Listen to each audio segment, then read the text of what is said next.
നമസ്കാരം, ഭാരത് ലൈവിലേക്ക് സ്വാഗതം. ഇന്നലെ ഏറ്റവും പ്രധാനപ്പെട്ട വിവാദ വിഷയങ്ങളിൽ ഒന്ന് രമേശ് നാരായണനും അതുപോലെ തന്നെ ആസിഫ് അലിയും തമ്മിലുണ്ടായ പ്രശ്നമായിരുന്നു.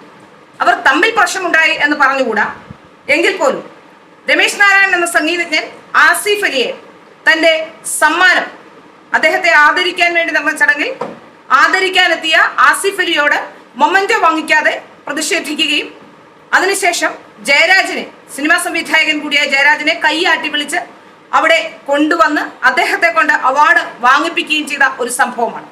ഈ സംഭവവുമായി ബന്ധപ്പെട്ട് ഉടൻ തന്നെ വലിയ രീതിയിലുള്ള വാദപ്രതിവാദങ്ങൾ സമൂഹ മാധ്യമങ്ങളിലടക്കം സജീവമായിരുന്നു. അത് സംബന്ധിച്ച ചർച്ചകളും വന്നു. പിന്നാലെയാണ് എന്താണ് സംഭവിച്ചത് എന്നതിനെ കുറിച്ചുള്ള വിവരങ്ങൾ ഇപ്പോൾ പുറത്തു വരുന്നത്.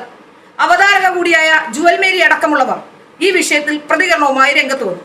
അവതാരിക ഇപ്പോൾ രംഗത്ത് വരാനുള്ള കാരണം, അവരെ കുറിച്ച്, അതായത് രമേശ് നാരായണനെ അവർ സംബോധന ചെയ്തത് സന്തോഷ് നാരായണൻ എന്നാണ്. രമേശ് നാരായണൻ പ്രശസ്തനായ ഒരു സംഗീതജ്ഞനാണ്.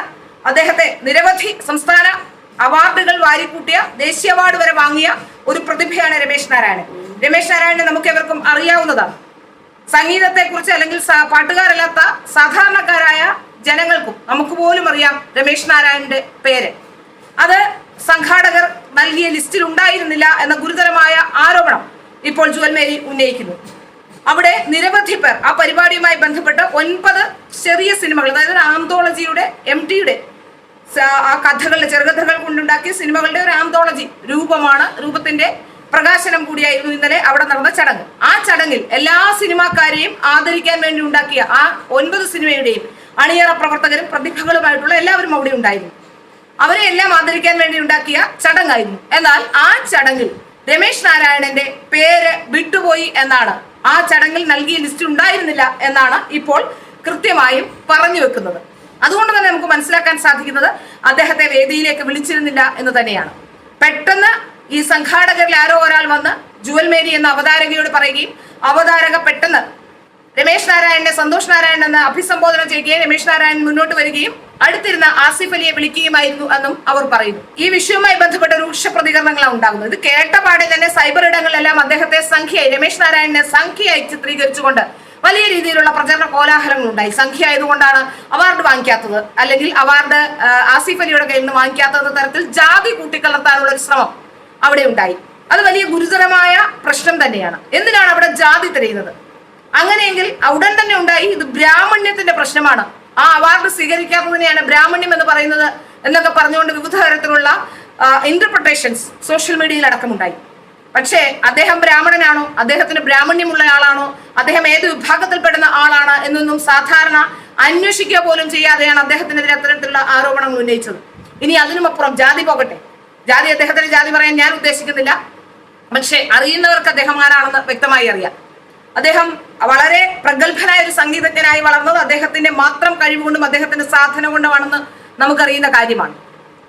എന്നാൽ ആസിഫ് അലിയെ കൂടി വിളിക്കുമ്പോൾ ആ സ്റ്റേജിനുള്ളിലേക്ക് പോലും, ആ സ്റ്റേജിന്റെ വേദിയിലേക്ക് പോലും അദ്ദേഹത്തെ കയറ്റാതെ അദ്ദേഹത്തെ ആ താഴെ, സ്റ്റേജിന് താഴെ നിർത്തിയാണ് അവാർഡ് നൽകാൻ അദ്ദേഹത്തെ വിളിച്ചത് എന്നുള്ളത് തന്നെ അദ്ദേഹത്തിന് ദേഷ്യമുണ്ടായ ഒരു പ്രധാന ഘടകമാണ് എന്നാണ് ഇപ്പോൾ പുറത്തു വരുന്ന പ്രധാനപ്പെട്ട വിവരം.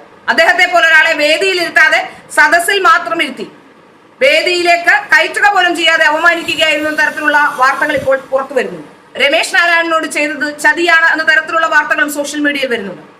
അങ്ങനെയൊക്കെ ആണെങ്കിലും ഒരു കാര്യമുണ്ട്, രമേശ് നാരായണൻ ആ ചെയ്തത് അദ്ദേഹത്തിന്റെ പ്രതിഷേധത്തിന്റെ മാർഗമാണെങ്കിൽ കൂടി ആസിഫ് അലിയിൽ നിന്ന് ആ സമ്മാനം വാങ്ങിയ ശേഷം, ആ മൊമെന്റോ സ്വീകരിച്ച ശേഷം അദ്ദേഹത്തിന് ആ വേദിയിൽ വെച്ച് അത് തനിക്ക് പ്രതിഷേധമുണ്ട് എന്ന് പറയണമായിരുന്നു എന്നാണ് ഞാൻ പറയുന്നത്.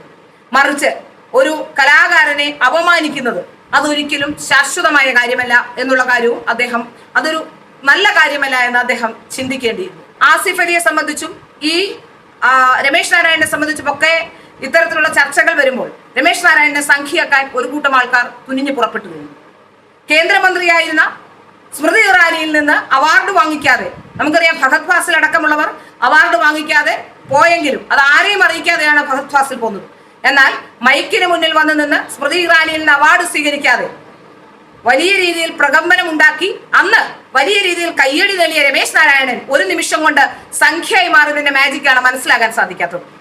അതായത് ഇടതുപക്ഷത്തിന് തങ്ങൾക്ക് ഇഷ്ടമല്ലാത്ത എന്ത് ചെയ്താലും ഉടനെ സംഖ്യയാക്കാനും അവരെ ക്രൂശിക്കാനുമുള്ള ഒരു മനസ്സുണ്ട് എന്നുള്ളതാണ് ഇതിൽ നിന്ന് വ്യക്തമാകുന്നത്. രമേശ് നാരായണനെ പറഞ്ഞു തിരുത്തുന്നതിന് പകരം രമേശ് നാരായണനെ സംഖ്യയാക്കി ചിത്രീകരിക്കാനാണ് സൈബർ ഇടങ്ങൾ ശ്രമിച്ചത്. രമേശ് നാരായണൻ സ്മൃതി ഇറാനിയോട് കാണിച്ച അതേ കാര്യം തന്നെയാണ് ഇന്നലെ ആസിഫ് അലിയോടും കാണിച്ചത്. അതിൽ യാതൊരു സംശയവുമില്ല. പക്ഷേ അദ്ദേഹത്തോട് സംഘാടകർ നീതി പുലർത്തിയില്ല എന്നും ഇതോടുകൂടി കൂട്ടിച്ചേർത്ത് പറയാൻ ഉദ്ദേശിക്കുകയാണ്.